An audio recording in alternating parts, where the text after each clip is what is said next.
The party was in a house that didn't look like anything from the outside. That was the whole point. A brick two-story on a quiet street, blinds drawn, cars parked normal along the curb so the neighbors wouldn't get curious. You had to know somebody to get the address, and you had to know somebody else to get past the man at the door who checked your name against a list on his phone. DeMario almost hadn't come. He'd been talked into it by a crazy cousin who swore up and down it was worth the trip, that these things were discreet, grown, no phones allowed, everybody consenting and everybody clean about it. DeMario wasn't shy, but he wasn't reckless either. After seeing the wild and slippery fun had by these random faces and bodies, he decided to stand in the entryway. For a full 5 minutes, he contemplated turning around and leaving, catching an Uber home further down the street. When he decided to step out, DeMario heard a woman laughing somewhere deeper in the house. A real laugh, unbothered. The kind of laugh that told you a person was actually enjoying themselves. She sounds kinda cute.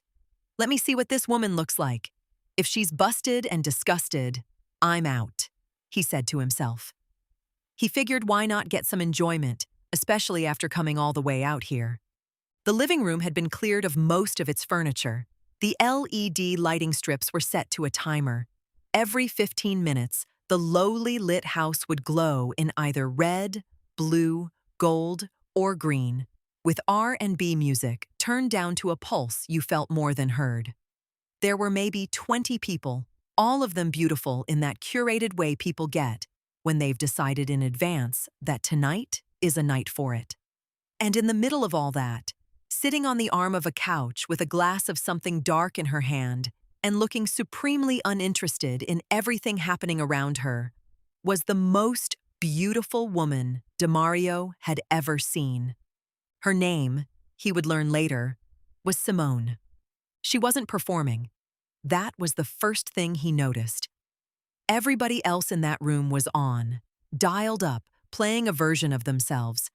She was just sitting there like she was waiting for a bus, one leg crossed over the other, watching the whole scene with the mild amusement of somebody who had seen it all before and hadn't been impressed the first time.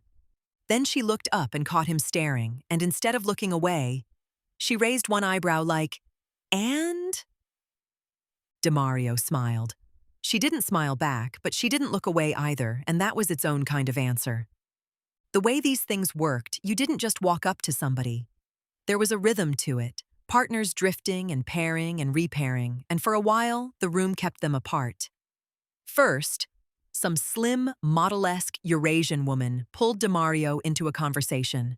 Somebody else settled onto the couch beside Simone and put a hand on her knee. After DeMario saw this big, buff dude make such a move, he felt a flash of something he had no right to feel about a woman he'd never spoken to. But the whole time the muscle-bound buffoon tried to convince Simone to get to know him better in another room, she was looking at DeMario. That was the thing about the whole night. Bodies moved, partners switched, the party did what the party was there to do. And through all of it, the two of them kept finding each other's eyes across the room like a game neither of them had agreed to play, but neither would quit. She'd be turned towards someone else, saying something, and her gaze would slide over to him and hold. He'd be nodding along to some man's story about a boat, and he'd feel her looking and turn, and there she was. An hour of that, maybe more. In a room built for people to put their hands all over each other, the two of them were having the most intense encounter in the house, and they hadn't touched, hadn't spoken, hadn't even properly moved toward each other. Just eyes. Just that pull. The man with his hand on Simone's knee earlier tried to say something to her again, and she laughed politely. He attempted to put his hand on her knee a second time, and Simone lifted his hand off as if she were moving a coaster, and she stood up. She smoothed her dress down, and then, holding DeMario's eyes the whole way, walked across the room toward him with an unhurried confidence that made his mouth go dry. How is she not tripping over all that spilled baby oil? She must be used to being around this type of craziness all the time, he thought to himself as she came closer. She stopped in front of him. Up close, she was even better. A small scar on her chin, a chip in her nail polish, all the little human things the low light had hidden. Yet Simone's caramel skin tone and dark, hazel eyes paired well with the gold lighting. She was almost an otherworldly beauty, definitely badder than any woman he's ever met. Her white and black lace long-sleeve mini dress hugged her petite frame nicely. Simone didn't allow a lot of cleavage, but her bosom was large enough to be considered above average for a woman her size. The black leather boots with 4-inch heels made this lady with a dark brown ponytail stand at 5'6" reaching at DeMario's chin. And even though she didn't have a big, huge booty, you can tell she built a cute bubble bottom by never missing leg days at the gym. "You've been staring at me all night," she said. "You've been staring back," he said. "I have," she agreed. She looked around the room, at all of it, the whole enterprise, and then back at him. "You want to do this?" And DeMario surprised himself, because standing in the one place on earth designed for exactly that, with the most gorgeous woman he'd ever seen offering, what came out of his mouth was, "No." She blinked. "I mean, not like this," he said. "Not in there with everybody." "I don't know. Is that crazy? I feel like if I did that with you, in there, I'd never get to actually find out who you are. And I want to find out who you are more than I want the other thing." He heard himself and winced. That's probably the corniest thing anybody's ever said to you at one of these. Simone studied him for a long moment. Then, for the first time all night, she smiled, a real one, quick and surprised out of her. "Come with me," she said, and took his hand. She led him down a hallway, past a couple of closed doors, into a bathroom at the end. A big one, thankfully, with a wide marble counter and good light and a lock that turned with a satisfying click. She hopped up onto the counter. He leaned against the door. And there, in the one private room in a house full of people doing exactly what they'd both come to do, they talked. They talked for 3 hours. Simone revealed her name and told the truth about herself. She was 27 and danced at a club across town for 4 years at that point. She made good money and was neither ashamed of it nor especially romantic about it. It was a job. It paid. It let her keep her own hours and answer to nobody. She'd grown up 2 hours south of Los Angeles. The oldest of 4, Simone had basically raised her younger siblings while her mother worked doubles, and she'd left the day she turned 18 with a duffel bag and $80 and had not asked anybody for anything since. DeMario told her his own. At 31, he ran a small contracting outfit, drywall and remodels mostly, had 6 guys who worked for him and a truck that was old, but still got the job done. He'd come to the party on a dare and had been about to leave when he heard her laugh. He told her that part and watched her try not to look pleased about it. As he opened up, she couldn't help but enjoy DeMario's physical appearance. His teeth are white and his skin isn't ashy, so he understands how to apply lotion and brush his teeth, she thought. He's not that tall, but he's taller than me when in heels, so that's a good thing. And I like how his waves are easy to see. This sexy brown-skinned Negro must have got a fresh lineup before popping out, too. I swear, ain't nothing like a chocolate brother with his shit together who looks good. His body looks kind of muscular, too. I'm sure he can definitely pick me up in his arms, she thought. They talked about their families, their exes, the small stuff which mattered to them personally, favorite food, worst job, the exact circumstances under which each of them would fight a stranger. She told him about her siblings. He told her about his mother, who had passed 2 years back, and his father, who was still very much alive and very much a character, a man who owned a few little rental properties around town and gave advice whether you asked for it or not. At some point, somebody knocked on the bathroom door and Simone yelled, "Occupied," without breaking eye contact, and they both cracked up. "You know, this is the strangest place I've ever gotten to know somebody," she said. "You know, somebody could be using this bathroom for its intended purpose," he said. "We're being very selfish." There's like 6 other bathrooms. Oh, well then. When they finally came out, the party had thinned. A few people gave them knowing looks, assuming the obvious. Simone didn't correct anybody. At the door, she put her number in his phone herself, typing it in and then calling her own phone from his, so she'd have his too. "Text me when you get home," she said, "so I know you didn't die." "Yes, ma'am." He watched her walk to her car. She didn't look back, but right before she got in, she lifted one hand over her shoulder in a little wave, like she knew he'd be watching. He was. Here is the thing they figured out fast once they started dating. They were both a lot. Neither one of them was built for pretending otherwise. Simone had a past and a present, and no interest in apologizing for either. Demario had spent his 20s doing exactly as he pleased and had the stories to prove it.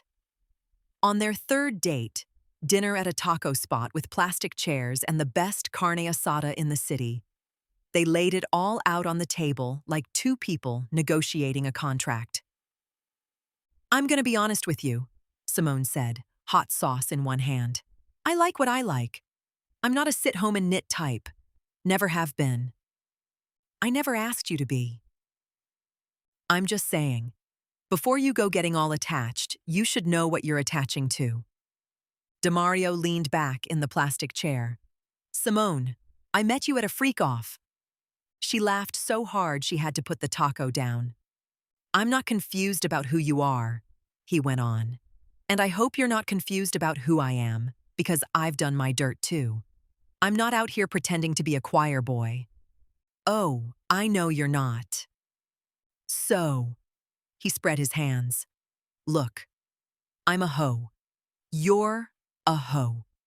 Why don't we just be hoes together and stop acting brand new about it?" Simone pointed at him with the taco. "That is the most romantic thing anyone has ever said to me, and I want you to know that. I have a way with words. You really don't, but I like you anyway." And that became the whole foundation of the thing, weirdly. No pretending, no shame. Two people who had both lived a lot of life deciding they'd rather live it side by side than keep doing it alone. They were freaky, they were nasty, they were unashamed, and they were, to the surprise of everyone who knew either of them, completely, stupidly happy. For 6 months, everything was cool. Better than cool. Demario had never been with somebody he could be so completely himself around. Simone had spent so long keeping people at arm's length. It was safer that way, she'd learned young. That letting a man all the way in felt like standing in a doorway with the wind at her back, terrifying and thrilling in equal measure. But she did it. Slowly. She let him meet her siblings over video call. She let him see her without makeup, sick with a cold, ugly, crying at a dog movie. She let him hold her at night and stay till morning. He started fixing things around her apartment without being asked. A wobbly cabinet, a slow drain, the closet door that had come off its track a year ago. She started cooking for him, which she never did for anybody. Big Sunday meals with too much food so he'd have leftovers to take home. They fell into the rhythm of two people building something. They still went out. They were still themselves. But more and more, at the end of the night, it was just the two of them, and neither one seemed to mind. In fact, they both quietly noticed that they preferred it that way now, and neither one said so out loud because saying it would make it real, and making it real was scary. "I think I'm falling for you," Simone said once at 3 a.m. into his shoulder, so quietly he almost missed it. Demario lay very still. "Say it again." "I'm not saying it again." "You heard me?" "I heard you." He pulled her in tighter. "Me too, for the record. Me too." Everything was cool, until it wasn't. It came from a man named Trey, one of Demario's guys from the crew, the kind of man who always knew everybody's business and always managed to tell you yours at the worst possible time. They were on a job site, packing up for the day, and Trey was running his mouth like he always did. And somewhere in the middle of it, casual, like he was talking about the weather, he said, don't your girls stay in one of them spots your pops rents out? Over on Marsh? DeMario stopped coiling the extension cord. What? Your girl, Simona. She stay in one of your daddy's condos, right? On Marsh Street? Trey shrugged. My cousins stay in the building next door. Says she been over there a while. DeMario's stomach did something cold and slow. Simone had never mentioned that his father owned her building. She'd never mentioned his father at all, except to laugh at the stories DeMario told.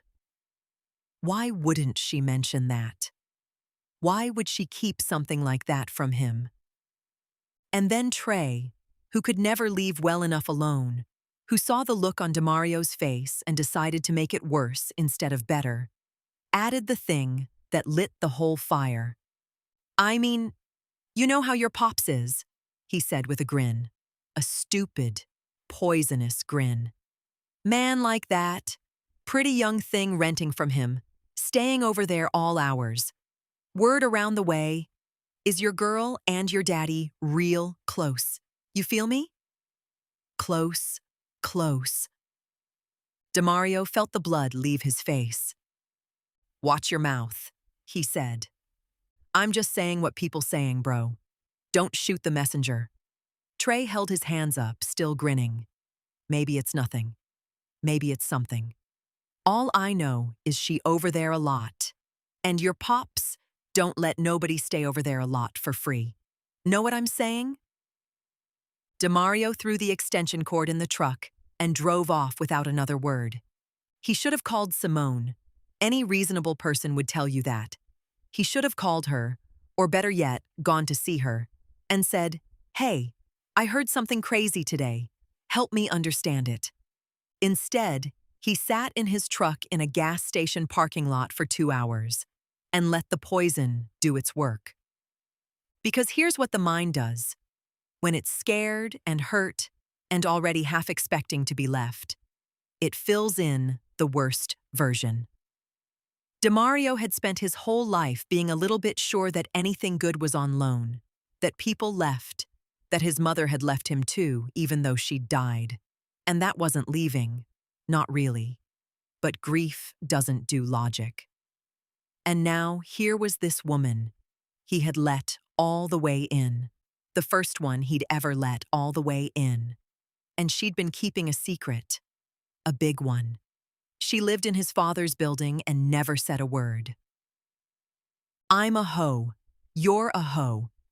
Hadn't she said it herself? Hadn't they built the whole thing on the fact that neither one of them was pretending to be anything? So maybe this was just who she was. Maybe he'd been a fool. Maybe the sweet Sunday dinners and the 3 a.m. confessions were just a good performance by a woman who was very, very good at making men feel special. It was literally her job to make men feel special. How had he forgotten that? But his father, his own father. By the time he finally started the truck, he'd worked himself into something ugly. He didn't drive to Simone's. He drove to his father's house. Actually, he didn't even make it to the door. He parked in his father's driveway, sat there, and called instead, because some part of him didn't trust his own face to hold together in person. His father, Nathaniel, Nate to everybody, picked up on the 4th ring, TV loud in the background. Boy, why you calling me? You're right outside. I can see your truck. Come in the house. Pop, I need you to be straight with me. Something in DeMario's voice made the TV go quiet. What's wrong? Simone. She rents from you. The condo on Marsh. DeMario's hand was tight on the wheel. Why didn't either of you tell me that? A pause. Because it wasn't my business to tell. That's her home. I don't go announcing who lives in my units. And I figured if she wanted you to know, she'd say so. Another pause, sharper now. Why? What did somebody tell you? And DeMario, feeling sick, made himself say it. They're saying you and her, that y'all, that it's more than renting. That you and my girl. He couldn't finish it. His father was quiet for a long, long moment.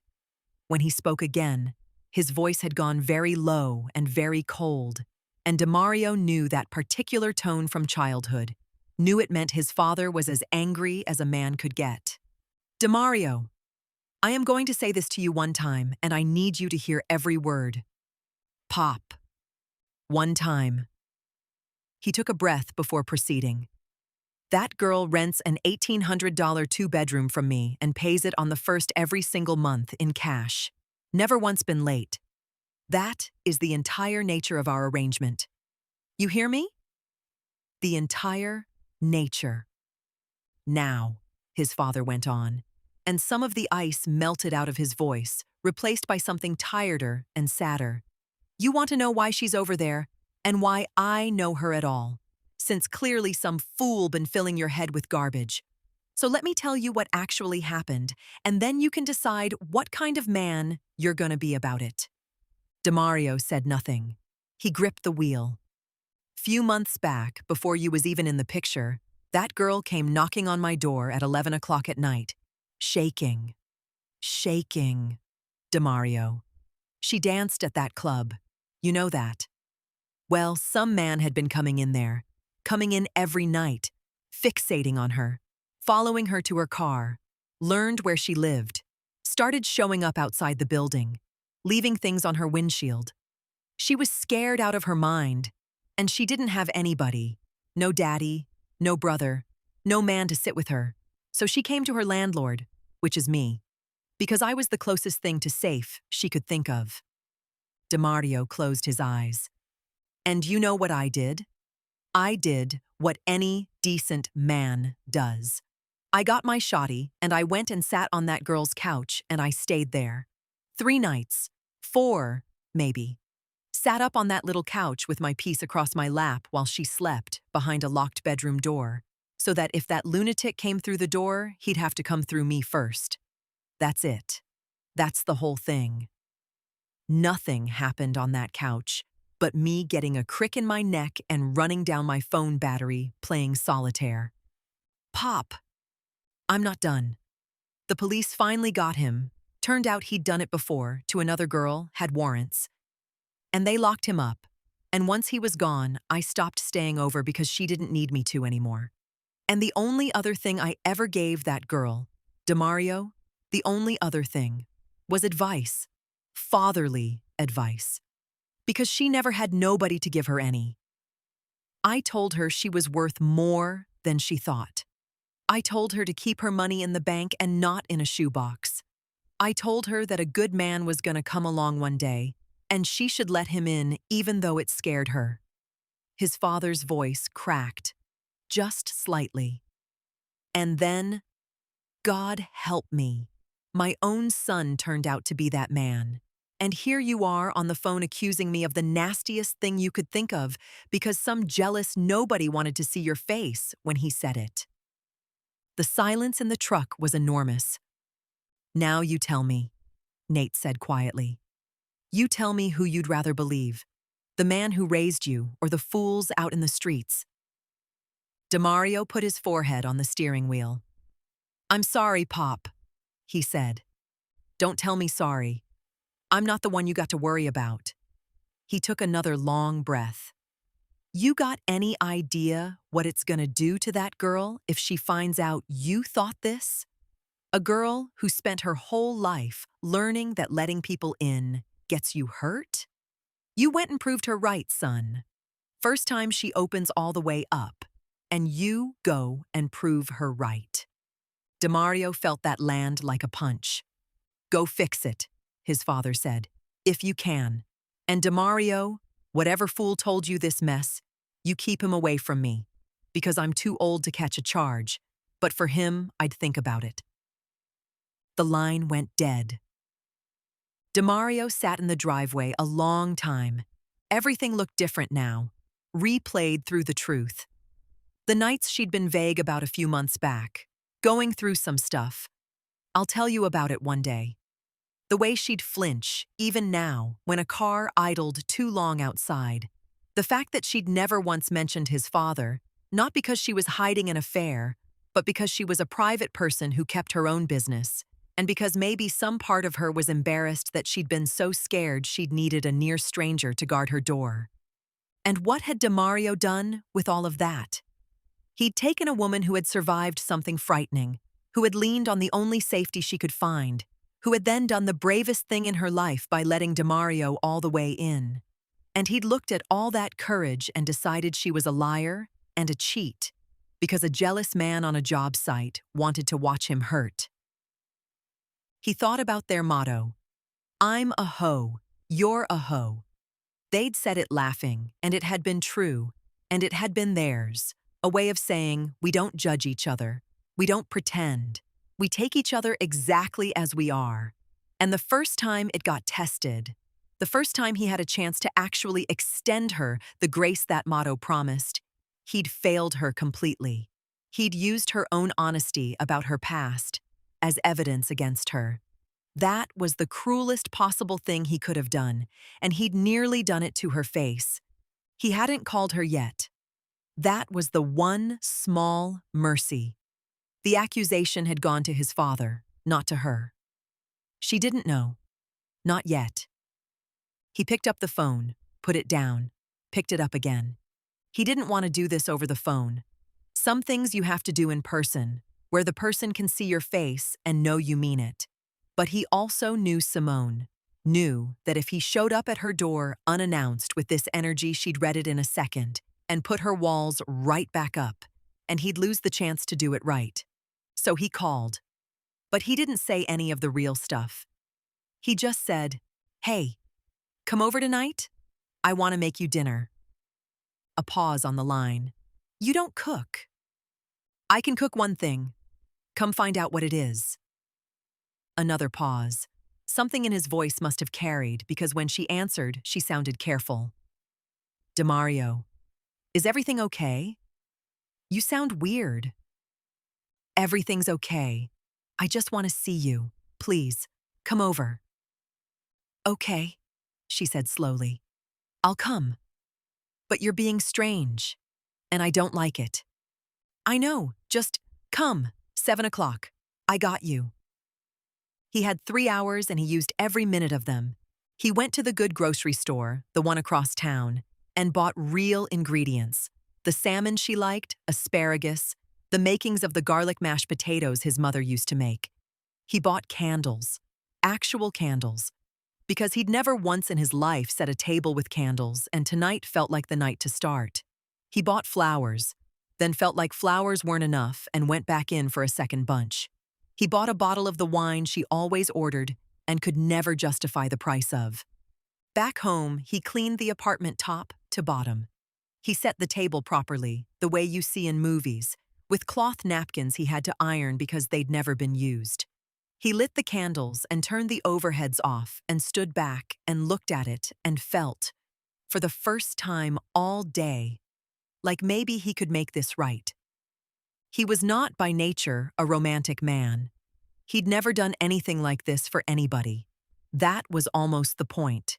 He wanted her to walk in and see all of it and understand, before he said a single word, that she was worth the effort of a man learning something new at 31. At 6:55, there was a knock. She'd almost not come. She'd spent the whole drive over with a knot in her stomach because DeMario had sounded off on the phone. And in Simone's experience, when a man sounds off and asks you to come over, it's because he's about to end something. She'd been down this road before. Get comfortable, let them in. And then they get that weird, careful voice. And next thing you know, you're driving home at 2 in the morning with your stuff in a trash bag. She'd told herself the whole way that she'd known better than to let this one all the way in, that she'd broken her own rules for him, and that this was what she got. So when she knocked, her walls were already up, her face already set to fine, let's just get this over with. Then the door opened and she saw the candles. She saw the table, set for 2, cloth napkins and everything. She saw the flowers, 2 bunches, crammed a little clumsily into a vase that was really a pitcher. She smelled something actually cooking, something good. And she saw DeMario standing there in a clean shirt, looking more nervous than she'd ever seen him. And every theory she'd built on the drive over fell apart at once. "What is this?" she said. "Come in, please." She came in slow, looking around like the room might be a trick. "DeMario, what is going on? You're freaking me out." "Sit down, please. Can I just sit down first? I made you dinner. Let me feed you, and then I need to tell you something, and I need you to let me get all the way through it before you say anything. Can you do that?" She sat, wary, beautiful in the candlelight, and scared under the wary. And DeMario hated that he'd put more fear into a woman who'd already had too much of it in her life. He served her, his mother's potatoes, the salmon, the wine. She ate a few bites and set down her fork and said, "Okay, I can't. Just tell me. Whatever it is, tell me. Because I've been sick to my stomach since you called and I'd rather just hear it." So he told her. He told her all of it. He didn't soften it, and he didn't spare himself. He told her what Trey's punk ass had said on the job site. He watched her flinch at the ugliness of it. He told her that instead of coming to her, instead of trusting her, instead of honoring every real thing they'd built, he'd sat in a gas station parking lot for 2 hours and let a jealous man's lie turn into something he almost believed. He told her he'd driven to his father's and made an accusation so ugly he could barely repeat it now. He told her what his father had said, all of it, the shotgun, the couch, the 4 nights, the stalker, the advice, the "you went" and proved her right. He watched her face the whole time. He watched it go from confusion to understanding, to hurt, to something harder. Watched her pull back into herself. And he made himself keep going anyway, because she deserved every word. "I know what those nights were," he said. "I know now. I know your landlord sat up with a boomstick so you could sleep, because you didn't have anybody else. And that is one of the saddest and bravest things I ever heard. And instead of being grateful that somebody kept you safe before I even knew you existed, I turned it into something filthy. I took the worst thing that happened to you and I made it about my own insecurity." His voice was unsteady. "And the thing that kills me, you told me who you were, day one. You were honest with me from the jump. And the first chance I got, I used your honesty against you. That's not, Simone, that's not the deal. That was never the deal. I'm a hoe, you're a hoe. That was supposed to mean I'd never judge you. And I broke it the first time it counted." Simone was very quiet. Her eyes were wet and she was furious about it, wiping at them like they'd betrayed her. "You thought I slept with your father," she said. "For about 2 hours, I let a lie live in my head. Yeah. After everything. After I let you. Do you know what it cost me to let you in like that? Do you have any idea? Your father, my father, he told me. He said I proved you right. That the first time you opened all the way up, I showed you it gets you hurt." DeMario's jaw worked. He was right, and I would give anything to unknow that I did that to you. She stood up. For one horrible second, he was sure she was going to leave, and he made himself not reach for her because she got to decide. That was the whole thing. She got to decide. She walked to the window, looked out at nothing. Her back was to him.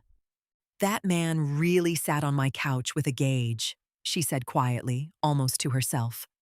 4 nights. He didn't have to. He barely knew me. I cried when the police called and said they got him. And you know who I called first? Not any man I was dating. Your daddy. Because he was the only person who'd shown up." She wiped her face again. "And you thought..." "I know. That's disgusting, DeMario. I know." She stood at the window a long time. DeMario stayed where he was, at the table, in the candlelight, and let her have the silence. He'd said everything. There wasn't a single word left that would help. Anything more would just be him trying to make himself feel better, and she'd had enough men make themselves feel better at her expense. So he shut up, and he waited, and he prepared himself to lose her, because he'd earned that, and if she walked out that door, he had no right to chase her. When she finally turned around, her face was wet, but it was open. That was the thing that undid him.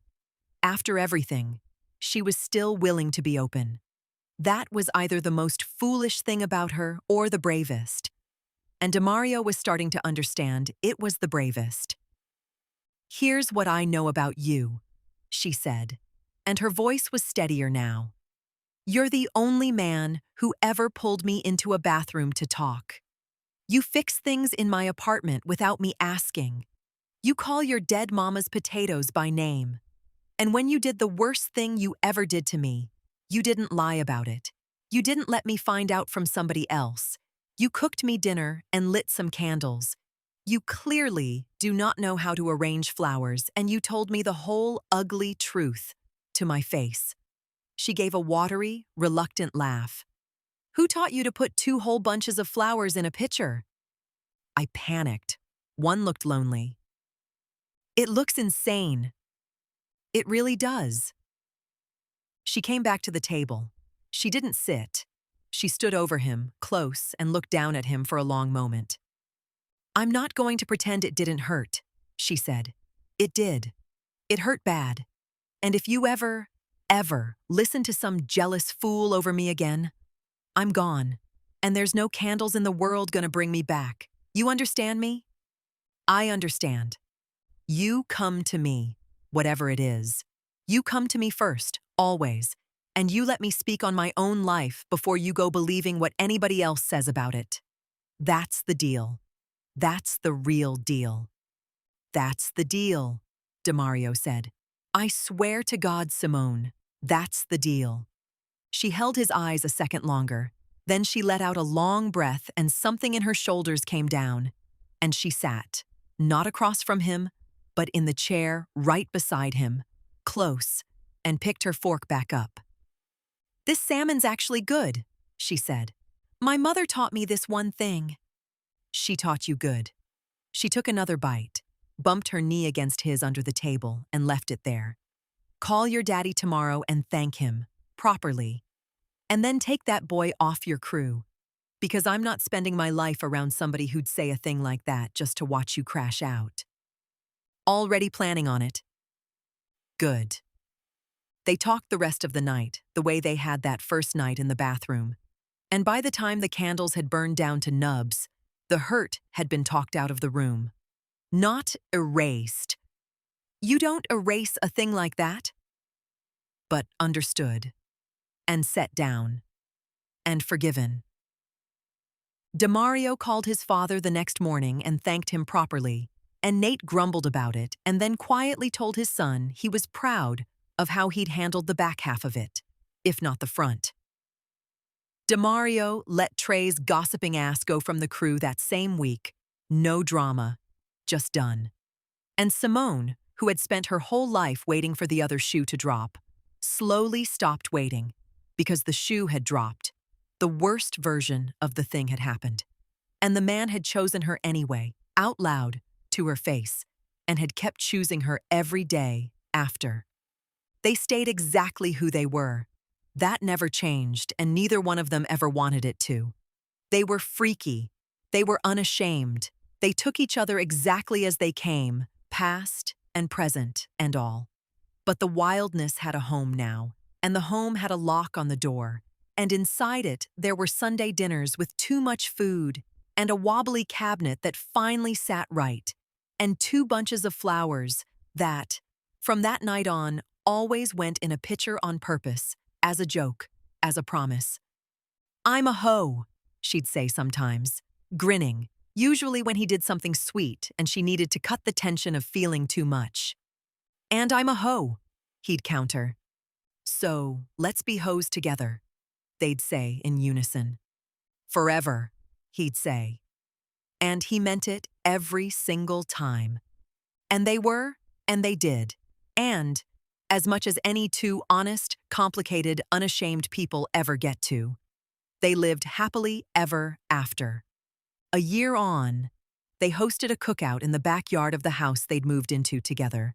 A real house, a mortgage with both their names, a spare room Simone had turned into an office because she'd gone back to school for a business degree. Simone and Demario decided to expand into real estate and made plans that had nothing to do with anybody's stage but her own. Mainly staging homes they prepped for buyers. Nate came, of course. He showed up with a folding chair and a bottle of hot sauce he swore was better than anything they'd have. And he set himself up in the shade like a man who had earned his shade. Simone brought him a plate before she made her own, the way she always did now, and kissed his cheek. And he pretended to be bothered by the fuss and was not bothered at all. The two of them had a bond that Demario had long since stopped being anything but grateful for. The man who'd sat on her couch with a modernized blunderbuss had become, in the plainest and best sense of the word, her family. He walked her into every room of her life now, like a father would. And when he looked at her, he saw the scared girl who'd knocked on his door at 11 at night and marveled at how far she'd come. At some point in the afternoon, Demario stood up to say something. He wasn't a speech man, and everybody could tell he was nervous, which was how they knew it mattered. He thanked people for coming. He thanked his father, out loud, for teaching him what a man is supposed to do when somebody he cares about is afraid. And for teaching him, the hard way, what a man is supposed to do when he's been a fool. And then he turned to Simone and got down on one knee right there in the grass with a paper plate of ribs balanced on the arm of a lawn chair beside him, and the whole yard went quiet. "I met you in the one room on earth where nobody's supposed to fall in love," he said. "And I fell in love anyway. I've done a lot of things wrong in my life, and one thing exactly right. And the one right thing was choosing you and not letting some clown talk me out of it. So I'm asking you, in front of everybody, in front of my daddy who loves you almost as much as I do, will you keep being a hoe with me? Forever? Legally?" Simone laughed and cried at the same time, that same real laugh he'd heard through a wall the first night, the one that had made him stay. "You couldn't even ask me right," she said, wiping her face. "I panicked. Same as the flowers?" "Yeah," she said, and pulled him up off the grass and into her arms while the whole yard hollered, "Yeah, forever, legally, all of it." Nate raised his hot sauce like a toast and hollered loudest of all. And that was that. Two honest, complicated, unashamed people who took each other exactly as they came, past and present and all, and built something warm and lit and locked from the inside out of the unlikeliest beginning two people ever had. The end. Thanks for listening. Check out our books on lefemmelâchée.com and across all online retail platforms. Be sure to like, subscribe, and follow us on all social media platforms. The erotic drama, What One Dance Can Do, from La Femme Lâchée Publishing. Coming soon.